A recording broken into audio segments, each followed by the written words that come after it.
Ketika saya mendapatkan tugas 10 tahun yang lalu ke Kentucky, ada hal yang sering dilakukan oleh Pentagon, yaitu simulasi currency warfare. Dilakukannya di pangkalan Akademi Militer di Kentucky ini. Benarlah, salah satunya adalah taktik perang uang atau currency warfare adalah dengan membuat dolar reset value atau dolar dimainkan nilainya. Oke, kita sekarang membicarakan tentang currency domination sebentar. Currency domination adalah kunci untuk menjadi negara berdaulat. Inilah pelajaran penting bernegara. Salah satunya, sekali lagi, informasi ini juga akan membuat rupiah menjadi kuat. Kembali ke pelajaran sejarah sebentar. Kita semua masih ingat di tahun 97-98 itu ada serangan ekonomik hitman kepada pemerintahan Soeharto, menyerang rupiah dari 2.700-an ke 15 ribuan dalam waktu 6 bulan. Indonesia rontok ketika itu. Krisis moneter, lalu krisis pemerintahan. Rezim otoritarian Soeharto terjungkal. Inilah hal yang dilakukan di pangkalan Kentucky, tempat simulasi currency warfare dilakukan.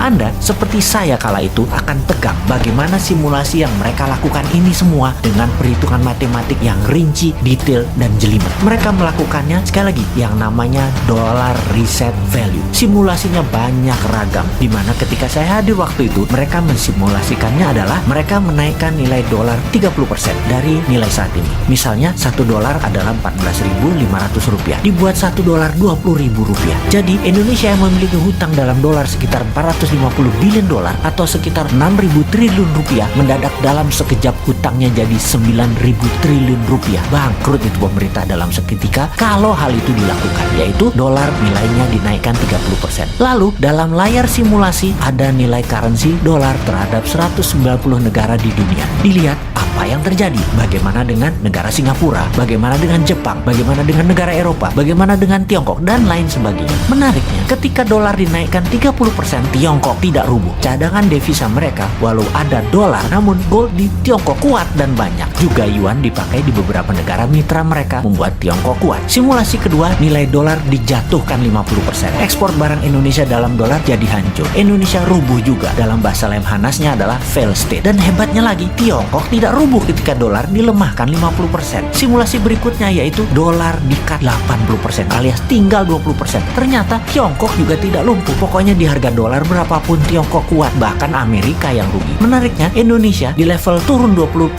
sudah paria, di level 30% atau 40% bahkan lumpuh negaranya, dan di level 50% fail state, negara gagal. Dan benar deh, dibawa ke harga dolar menjadi 18.000 aja dalam seketika.